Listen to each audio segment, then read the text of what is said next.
rideaux des festivités du 11 décembre sont tombés hier soir à Kaya. Les regards sont désormais tournés vers la région du sud-ouest qui doit abriter l'année prochaine le 57e anniversaire de l'indépendance du Burkina Faso.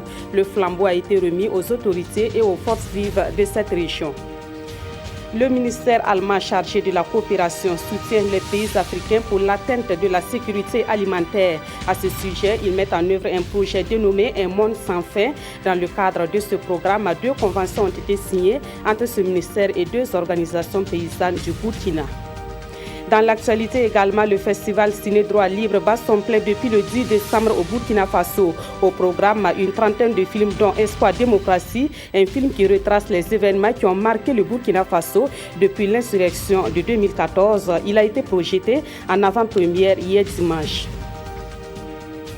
Bonsoir, merci de nous suivre. Ça n'est donc fini pour la fête nationale à Kaya. Les regards sont désormais tournés vers Gawa qui doit abriter l'année prochaine la fête de l'indépendance du Burkina Faso. Hier soir à Kaya, le flambeau a été remis aux autorités et aux forces vives de la région du Sud-Ouest chargées d'organiser le 11 décembre 2017. On voit cela avec Tanga Kafando. Ces feux d'artifice dans le ciel de Kaya marque le dernier acte de la célébration de la fête nationale de l'indépendance. Le moment de finir en beauté et de passer le flambeau de l'organisation à la région du Sud-Ouest pour l'édition de 2017. Je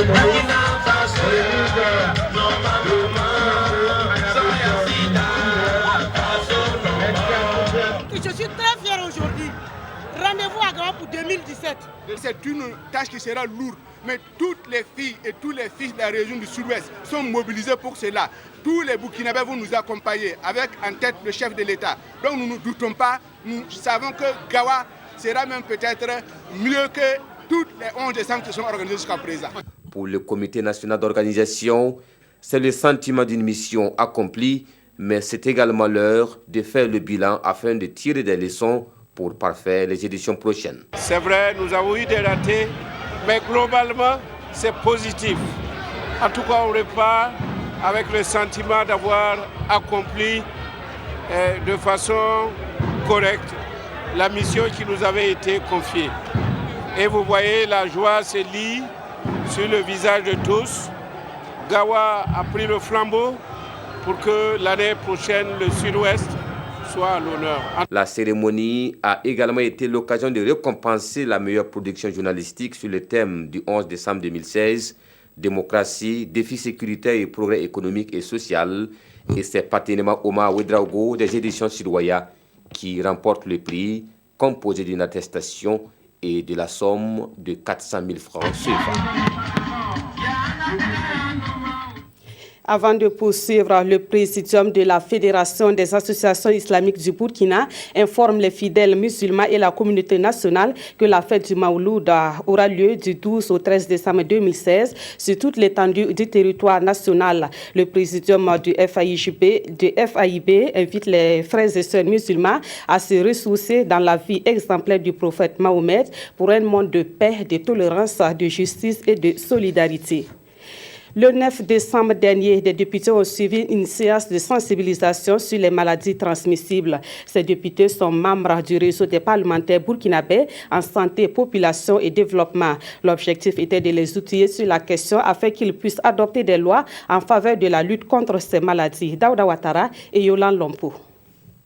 Véritable problème de santé publique, les maladies non transmissibles sont en train de gagner du terrain et sont le plus souvent mortelles. Et à titre d'exemple, le cancer à lui seul constitue la majeure partie des évacuations sanitaires. C'est le programme du ministère qui n'a pas assez de financement. C'est les maladies qu'on a, soit par suite de comportement ou de situations comportementales ou suite à l'alimentation ou à d'autres maladies génétiques.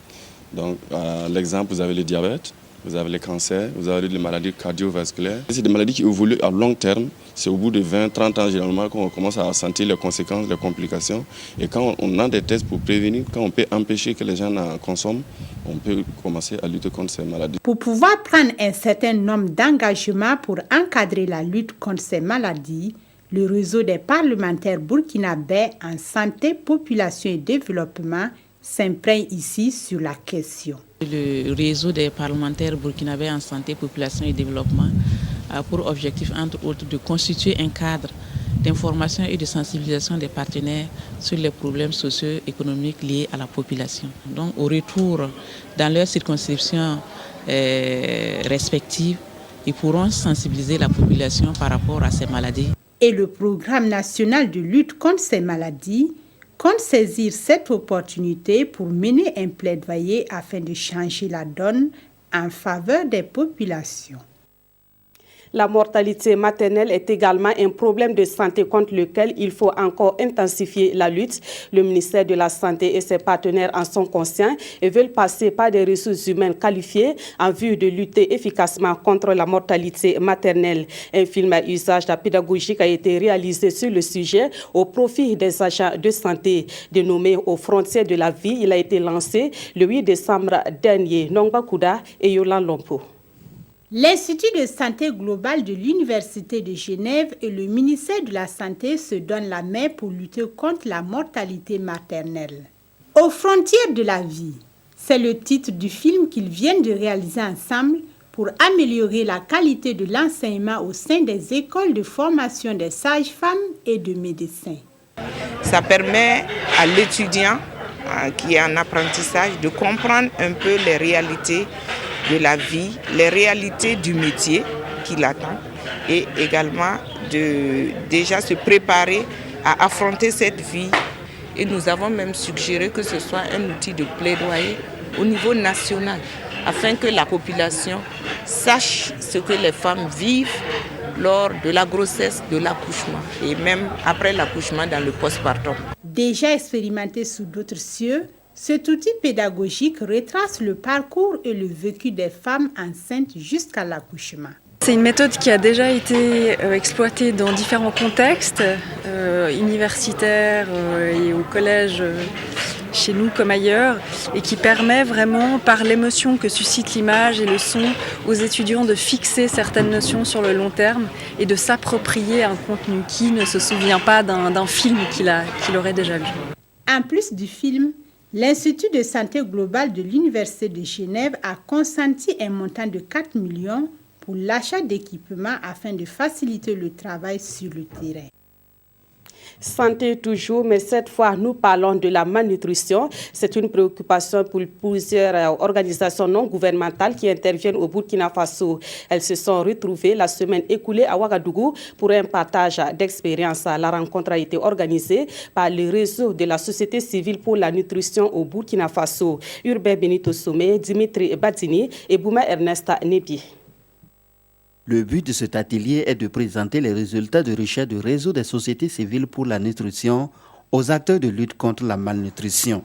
Une étude qui s'est apaisantie sur les différents engagements du gouvernement et ses partenaires techniques et financiers en la matière. L'État s'est engagé depuis plusieurs années à faire de la nutrition une priorité. Un autre engagement, la création d'une ligne budgétaire de 1 milliard de francs CFA à partir de 2017 dans le budget du ministère de la Santé pour l'achat d'intrants nutritionnels pour la prise en charge des enfants malnutris aigus sévères. À l'issue de l'atelier, au fait, comme c'est une restitution, nous attendons que les 3 recherches qui ont été menées puissent alimenter la réflexion et décider réellement quelles sont les actions, les recommandations les plus pertinentes sur lesquelles on va s'appuyer. Nous attendons effectivement, donc, à l'issue de l'échange, de faire une priorisation donc, des recommandations pour pouvoir agir dans les années à venir. Après s'être imprégné des résultats de recherche, le réseau et ses partenaires vont faire des recommandations à l'endroit du gouvernement burkinabé pour un meilleur combat contre la malnutrition. Et pour aider les pays africains à assurer leur sécurité alimentaire, le ministère allemand de la coopération met en œuvre un programme dénommé Un monde sans faim. Dans le cadre de ce programme, 2 conventions ont été signées entre ce ministère et 2 organisations paysannes du Burkina Faso. L'ambition est d'aider ces organisations à mieux produire tout en adaptant leurs activités au changement climatique. La signature de convention est intervenue le samedi dernier. Issa Kawidrago, Nathalie Sawadgo, Nabaloum. Ce sont au total 2 conventions que l'Institut de formation Andrea Hermes Academy a signées avec 2 partenaires. La première a été matérialisée avec le ROPSA, le réseau des organisations paysannes et syndicales agricoles du Burkina Faso. L'objectif est de renforcer les capacités organisationnelles des agriculteurs. Quant à la deuxième convention, elle a été signée avec l'UPAB, l'Union provinciale des professionnels agricoles du Boulgou. Elle vise à professionnaliser les acteurs des chaînes de valeur en vue d'augmenter leurs revenus. Avec la signature, l'Académie va nous apporter un certain nombre de formations qui va renforcer notre capacité et certainement, avec ça, nous allons améliorer nos compétences internes et puis pouvoir rendre les services aux membres. Financé par le ministère fédéral de la coopération économique et du développement allemand à hauteur de 1,5 milliard d'euros par an et pour toute l'Afrique, le programme renforcement des organisations paysannes agricoles pour un développement agraire durable est une initiative du projet Un monde sans fin. On a confiance que justement ces organisations, eux, ils travaillent vraiment pour leurs membres. Ils travaillent vraiment pour que ce secteur d'agriculture au Burkina Faso, il soit fort, et il soit ouvert, et il soit transparent, et qu'il développe le monde rural d'une façon positive dans ce pays. Andrea Hermes Academy est un institut de formation continue et de conseil qui accompagne les agriculteurs burkinabés il y a de cela 10 ans. Autre point de l'actualité, comment accompagner la jeunesse burkinabé dans sa quête de liberté et de bien-être. La question préoccupe la Fondation internationale du Parti du Centre de la Suède qui a organisé une rencontre le 10 décembre dernier à Ouagadougou. Objectif à aider les jeunes à être les acteurs de leur propre développement. La rencontre a également servi de cadre pour faire le bilan du projet dénommé Jeunes et gouvernance post-insurrection au Burkina Faso. Jean Zongo, Yolande Lompo. Ces jeunes ont pris le train en marche et sont désormais au cœur des débats sur le développement national. Aidés par la Fondation internationale du Parti du Centre et l'Institut général Tiemoko Marc Garango pour la gouvernance et le développement, ils sont devenus des acteurs dans la gouvernance post-transition. En termes de bilan, on peut dire qu'il y a eu des impacts concrets sur le terrain. Les conférences publiques, par exemple, ont permis de sensibiliser davantage les jeunes sur leurs droits, sur leurs devoirs également. Et il y a beaucoup de jeunes qui se sont engagés, n'est-ce pas, à participer davantage en politique. Au plan national, les jeunes ont appris à travailler ensemble, même dans le cadre multipartisan des jeunes issus de plusieurs partis politiques. Et nous pensons que c'est un résultat concret qui peut aider justement les jeunes à renforcer leur plaidoyer, leur influence dans le système politique de façon générale. Mis en œuvre en 2015, le projet Jeunes et gouvernance post-transition au Burkina a une durée de 2 ans. Il s'agit d'un programme entièrement financé par la coopération suédoise. Les groupes cibles principaux de notre action, ce sont les jeunes et ce sont les femmes. Que ce soit à travers des partis politiques, que ce soit à travers la société civile. C'est pour encourager les jeunes à en faire partie et de notre côté, à faire un plaidoyer au niveau des décideurs pour leur accorder cette place. La présente rencontre devrait également permettre au pays des hommes intègres de relever les défis des objectifs de développement durable avec le soutien de sa jeunesse. Actualité dans le monde de l'éducation, le ministère de l'Éducation nationale et de l'alphabétisation a réalisé une revue de ses programmes d'enseignement. Cette revue a été faite en collaboration avec l'Association pour le développement de l'éducation en Afrique. Elle servira à améliorer les politiques et les pratiques pour une éducation de qualité au Burkina Faso. Le document final a été présenté à la presse la semaine écoulée. Yacouba Gamene, Mariam Dawo et Vincent Tchenderbego. Introduire la formation professionnelle dans le continuum, c'est une des recommandations de la revue par les pairs en éducation au Burkina Faso. Cette revue a porté sur les possibilités d'amélioration de la qualité de l'éducation dans le cadre du programme de développement stratégique de l'éducation de base, de la décentralisation et du continuum. La revue s'est focalisée sur 3 domaines, notamment la réécriture du curriculum, l'introduction de la pré-professionnalisation et l'arrimage entre le formel et le non formel. Sur les 14 recommandations retenues par la revue, 10 ont été entièrement mises en œuvre. Un exemple fort de recommandation est lié à la construction d'un curriculum de l'éducation de base qui réponde aux attentes de la communauté burkinabé. Cette revue a été réalisée par des experts nationaux et internationaux avec l'appui technique et financier de l'ADEA, l'Association pour le développement de l'éducation en Afrique. La revue par les pairs, c'est une approche qui permet à des collègues qui sont du même domaine de se retrouver. Un expert burkinabé qui est spécialiste du curriculum, s'il a des problèmes avec son curriculum, il fait venir des collègues venant d'autres pays africains et ils discutent ensemble en tant que collègues des questions qui sont communes. Pour les aspects de mise en œuvre de la revue, un forum de partage d'expériences est prévu pour se tenir à Marrakech, au Maroc, en 2017 avec d'autres pays africains. Et le système éducatif burkinabé est souvent mis à mal par les violences constatées dans les établissements scolaires et universitaires. Le Conseil national pour la prévention de la violence à l'école a pour mission de mettre fin justement à cette situation. Les membres de ce conseil étaient en assemblée générale le 8 décembre dernier à Lumbila, une assemblée générale qui était consacrée à la revue des acquis et aux actions à mener dans le futur. Daouda Ouattara et Harouna Mari. Bouter la violence dans les écoles et universités du Burkina, la question fait débat à Lumbila, dans la région du plateau central. C'est à la faveur de la 4e Assemblée générale des membres statutaires du Conseil national pour la prévention de la violence à l'école, CNPVE. Évaluer le chemin parcouru et fixer de nouvelles orientations, c'est l'intérêt de cette rencontre annuelle. Aussi bien dans nos écoles, dans nos universités, la question de la violence est vraiment un problème préoccupant. Et donc il s'agit, à travers cette passage en revue qui a été fait, de regarder ce qui a été préconisé et de relire l'ensemble des textes également pour les adapter vraiment au contexte d'aujourd'hui. À en croire le coordonnateur du CNPVE, la violence se manifeste à des degrés divers et à plusieurs échelons de l'école burkinabé. Créé en avril 2009, le CNPVE a pour mission de gérer et de prévenir la violence dans les temples du savoir. Il y a quelques années, vous voyez, il y avait des actes de vandalisme, beaucoup de destruction de biens publics et privés, des édifices publics étaient gravement atteints. Mais vous aurez remarqué que ces dernières années, avec justement l'approche que nous avons avec les structures scolaires et universitaires, notamment les organisations de scolaires et d'étudiants, ils sont sensibilisés au sens du bien commun et au retard justement que les destructions la causent sur le plan du développement. La présente Assemblée générale va durer 2 jours. Les acteurs espèrent trouver la parade pour faire de l'école burkinabé un milieu pacifiste.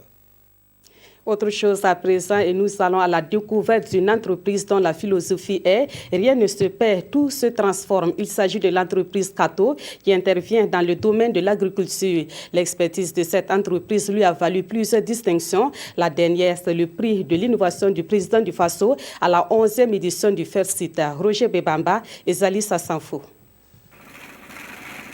Des tiges de maïs transformées ici en poudre. Il en est de même des rafles. En fait, ici, rien de tout ce qui est résidu de produits agricoles n'est jeté. Tout ce qui est sous-produit agricole, que ce soit le maïs, le niébé, le mil, l'arachide, tout est transformé. Scientifiquement ou philosophiquement, c'est comme on le dit souvent. Rien ne doit se perdre, mais tout doit être transformé. Cette philosophie est faite science et transformée en réalité à l'entreprise Kato. Ici, le broyeur polyvalent broie tout ce qui est résidu de produits agricoles et selon une formule consacrée de mélange de poudre en poudre, on obtient un complément alimentaire pour les animaux. Un animal qui consomme toute la journée, il a besoin des compléments nutritifs pour être en bonne santé, pour une bonne reproduction, pour donner de la valeur ajoutée. L'agriculteur gagnera en enlevant son céréale, consommable par sa famille, par sa communauté. Tout ce qui sera du résidu de récolte, il pourra le revendre à l'éleveur, qui va transformer pour l'aliment de bétail. Cette manière de voir et de faire les choses séduit. Et le broyeur polyvalent avec ses produits dérivés ont été couronnés, prix de l'UEMOA, prix de la CEDEAO, prix africain de développement reçu en France en 2016. Et tout récemment, prix du président du Faso pour l'innovation au 11e FERCIT. Et tous ces nombreux sacres ont fait naître des défis et des rêves. Ce n'est pas de l'utopie. Je donne 5 ans au Burkina Faso, à tout agriculteur, aux politiques d'abord, de faire une sensibilisation. Au bout de 5 ans, nous sommes capables de faire de l'agriculture biologique au Burkina. Je vais installer dans les 45 provinces du Burkina des unités de production, transformation d'aliments de bétail au Burkina. À partir de de nos ressources naturelles, de tout ce qui est sous-produit agricole au Burkina et dans notre couvert végétal, nous allons créer près de 1500 emplois en l'espace de 2 ans. Ici, tout est made in Burkina Faso, avec une seule ambition, réformer l'agriculture pour qu'il soit bénéfique. Et Naba Sigri d'ajouter qu'une autre agriculture et un autre élevage sont possibles au Burkina Faso. Il suffit d'observer son environnement et de s'y adapter. Cela fait 48 ans que le laboratoire national du bâtiment et des travaux publics existe au Burkina Faso. Et pourtant, la structure n'est pas suffisamment connue et ses services ne sont pas assez sollicités par la population. Pour changer la donne, le laboratoire national du bâtiment et des travaux publics lance une campagne de communication. Il a ouvert ses portes aux journalistes, parmi eux, Konsun Koulibaly et Maïmouna Traoré. Le laboratoire national du bâtiment et des travaux publics s'ouvre aux journalistes. Une visite guidée qui leur a permis de mieux connaître la maison, ses missions et le matériel dont elle dispose pour les travaux d'études des sols et fondations, le contrôle des structures d'ouvrage et la géotechnique routière. Le laboratoire, comme vous l'avez vu vous-même, je pense que vous avez vu, il y a d'autres machines qui sont derrière moi. C'est des machines aujourd'hui qui peuvent perforer le sol jusqu'à 60 mètres. On a des machines au niveau du laboratoire qui peuvent faire toutes les analyses possibles. On peut analyser tous les agrégats que vous voulez. Le fer, si vous amenez le fer, on analyse. Le ciment, le sable, tous les agrégats, on peut les analyser. Nous analysons tous les bitumes, le goudron que vous voyez dehors, on les analyse ici. Tout ça, nous en avons. Des dispositions pour assurer la qualité, la durabilité et la sécurité des ouvrages. Le laboratoire fait des prescriptions. On fait une étude, on dit, bon, voilà comment, par exemple, la route doit être construite.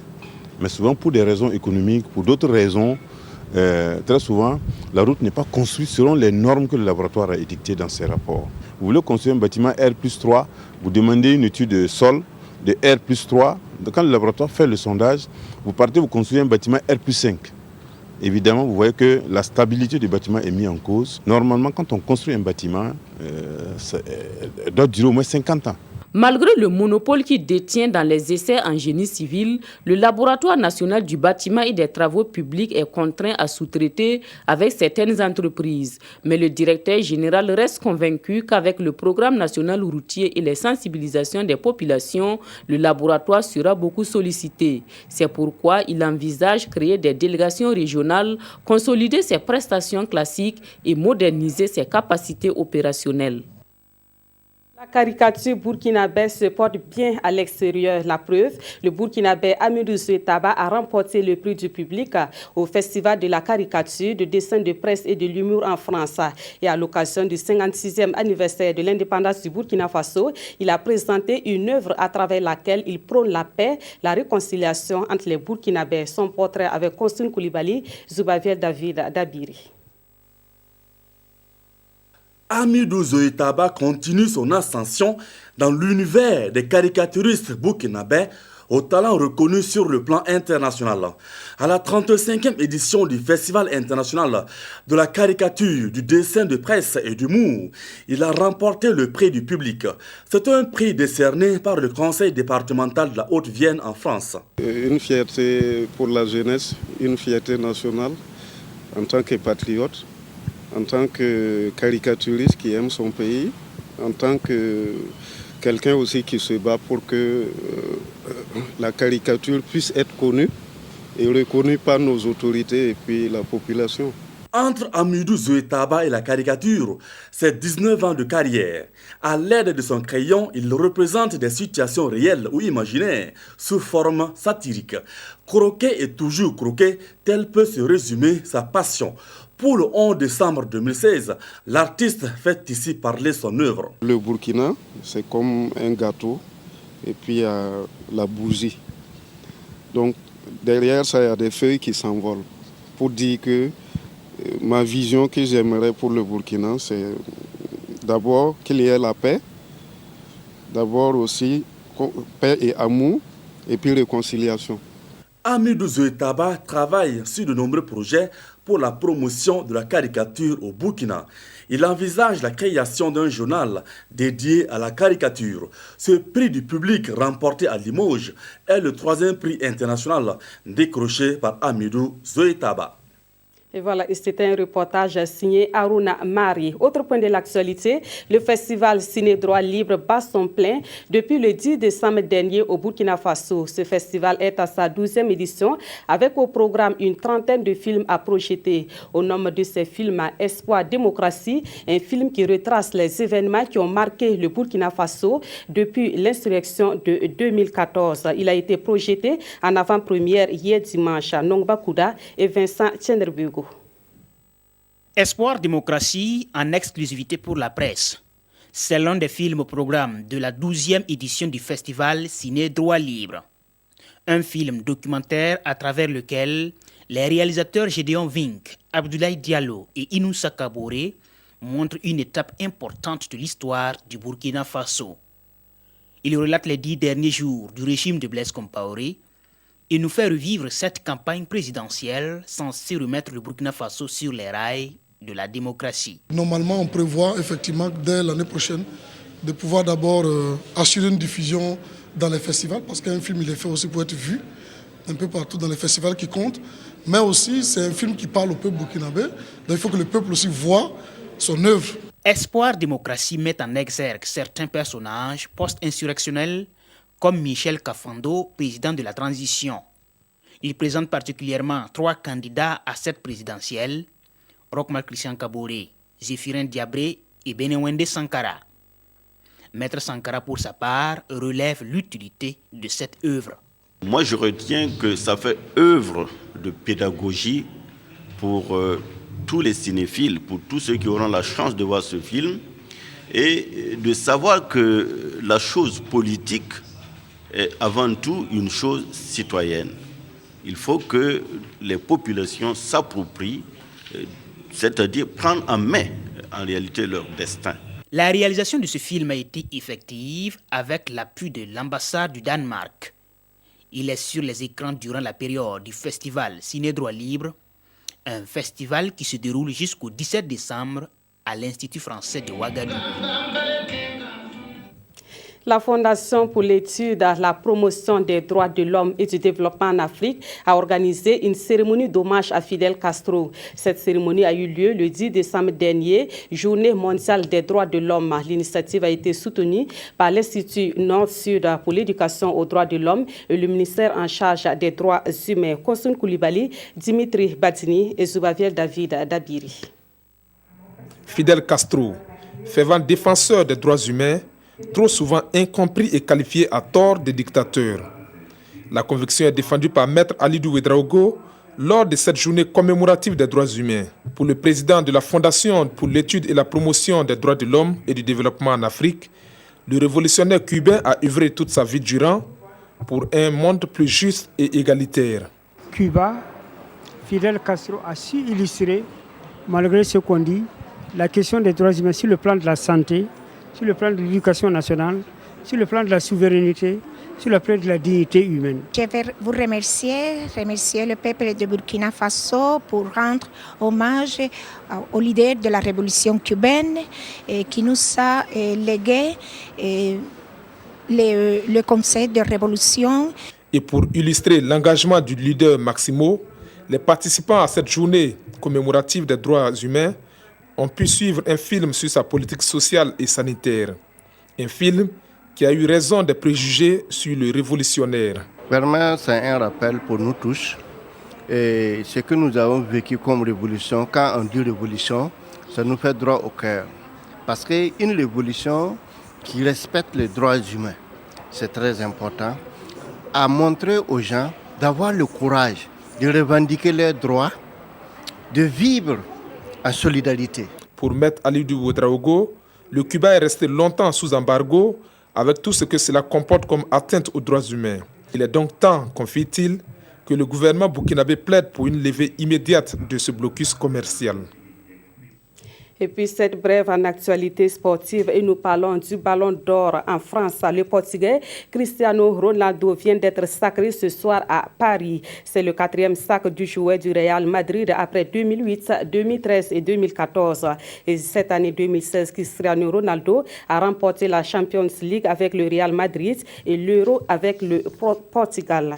Et je vous rappelle très rapidement que le présidium de la Fédération des associations islamiques du Burkina informe les fidèles musulmans et la communauté nationale que la fête du Mawlud aura lieu du 12 au 13 décembre 2016 sur toute l'étendue du territoire national. Le présidium invite les frères et sœurs musulmans à se ressourcer dans la vie exemplaire du prophète Mahomet pour un monde de paix, de tolérance, de justice et de solidarité. C'est la fin de ce 20h. Merci de l'avoir suivi et merci de rester fidèle au programme de la RTV.